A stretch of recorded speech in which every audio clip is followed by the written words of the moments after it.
Hola mi gente, ¿cómo están? I hope that everybody's having a great night. It is approximately 11:30 p.m. at night. Thankfully, I have light.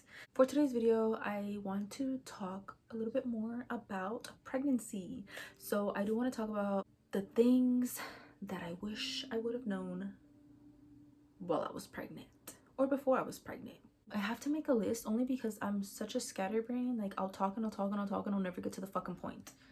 So I'm gonna go and refer to the list and blend, even with my glasses on. Okay.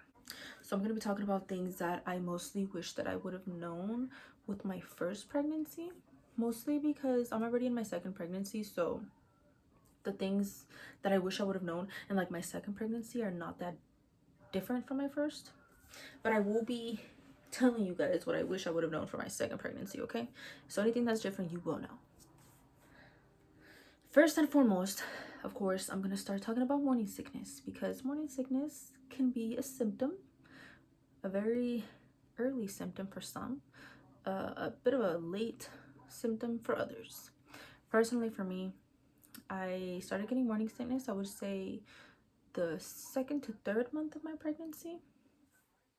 With my first, I would immediately throw up in the morning. So I would wake up and just throw up a bunch of bile. If you don't know what bile is, it's like stomach acid. You're pretty much throwing up stomach acid. It looks like orange juice. It is disgusting. It tastes gross. It's like it's pretty gross. So I would throw that up, and after I would eat breakfast, I would throw that up too. So I would throw up when I would have nothing in my stomach, and then I would throw up after I would eat breakfast, which sucked because then I'm like, okay, I'm hungry again because I just threw all my food up. My second child, I've had I had morning sickness, like I would say a handful of times. I didn't have a lot of morning sickness with this guy, but one thing that I did have was horrible, and I mean horrible, indigestion. And I'm talking about like full on blown, I was fucking shitting all day. I couldn't keep anything down. I thought I had diarrhea. I was telling my boyfriend, like, babe, like, I think I got diarrhea. Like, I think I ate something that was like really bad. Your boyfriend can't really do much about your diarrhea. But you need to talk to someone about these things, right? Like, sometimes you just need to talk to another human being and let them know what the fuck is going on. So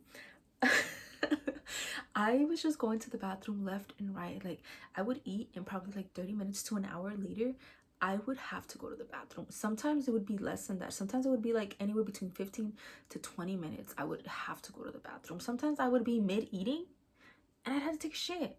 I hated it. I couldn't go anywhere because I had to poop.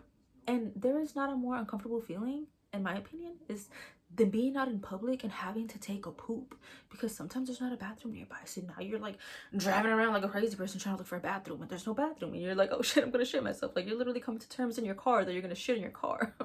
It's just not a way of life, okay? So that was like a big challenge for me, and with my second baby. With my second pregnancy, I was growing hair, like in areas that you normally wouldn't grow hair. So it was kind of like, okay, I'm turning into a dude. I started getting hair in areas that I was like, dude, like, this is not like, I don't like being hairy. Of course, some places are gonna be hairier than others. I understand, you know, but like, once you start getting hair like in your stomach and like your little chest area right here, like in between your cleavage, I just feel like that's a little excessive, okay? And I'm not talking about little hairs. I'm talking about like full on, like I'm comparing side by side with my boyfriend, like who has more hair. And I feel like I have more hair than him, okay? Like I have more chest hair than him. But the thing is that it falls off. So it's mostly just the hormones. I think it's probably because I am having a boy. So I don't know if it's the testosterone in my body, or I don't know what's going on in there. Once the baby's here, you'll shed that hair off. It'll come right off.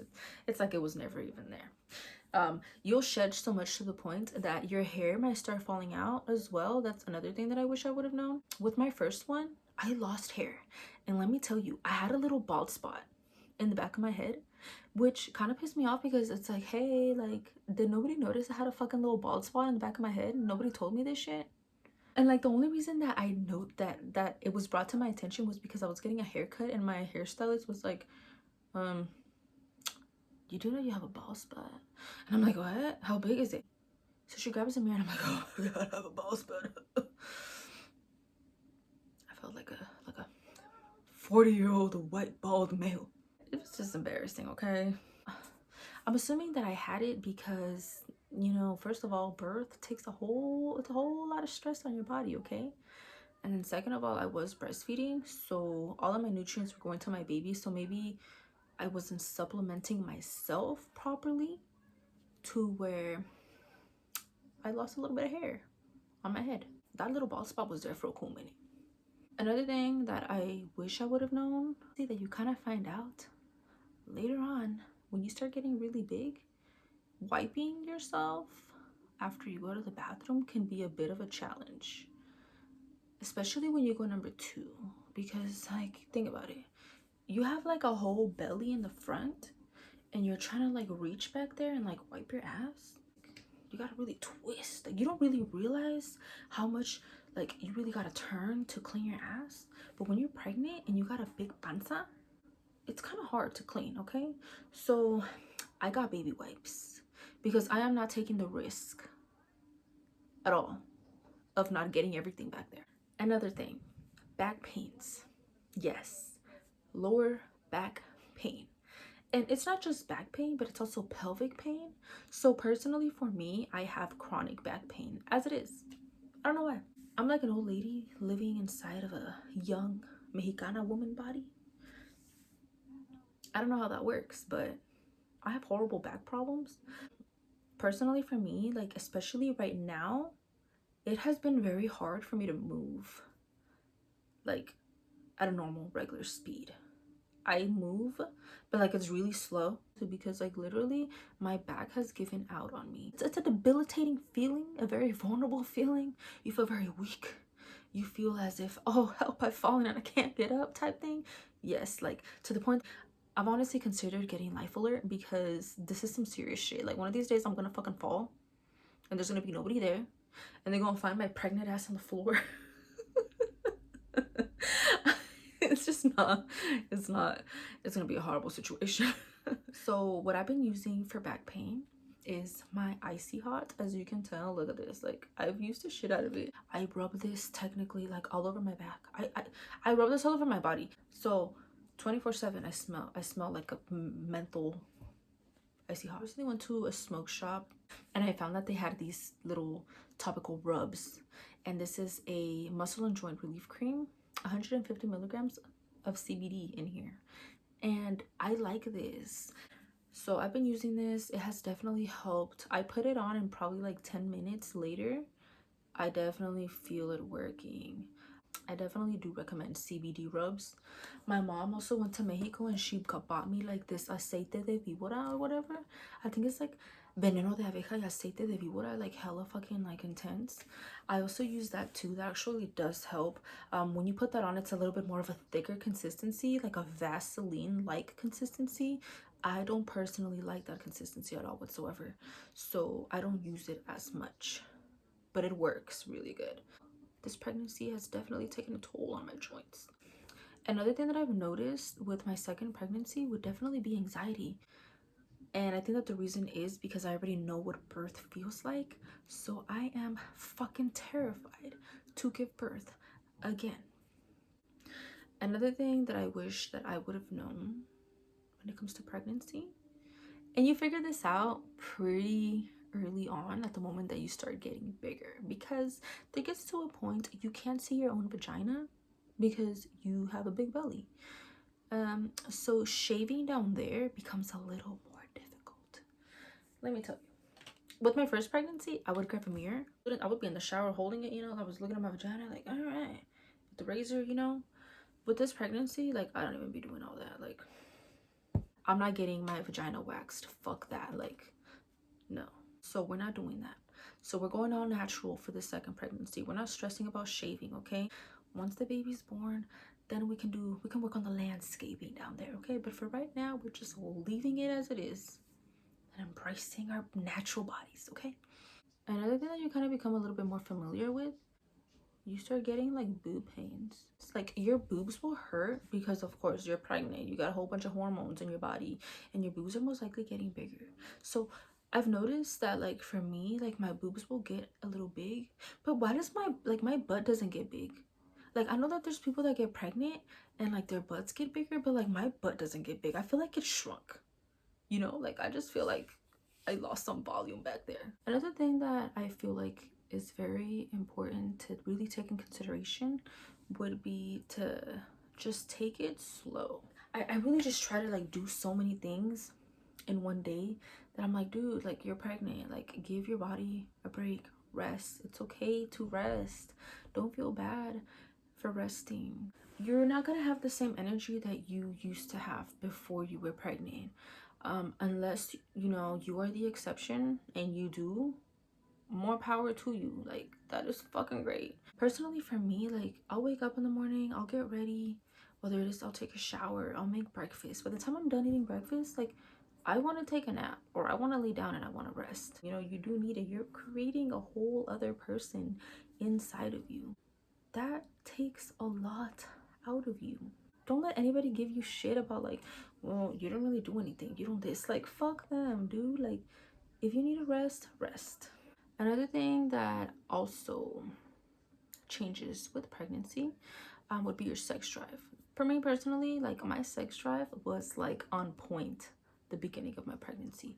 Once I got to like the part where I was getting morning sickness, the sex kind of was a little different for me because first of all, like I'm very sensitive to smells.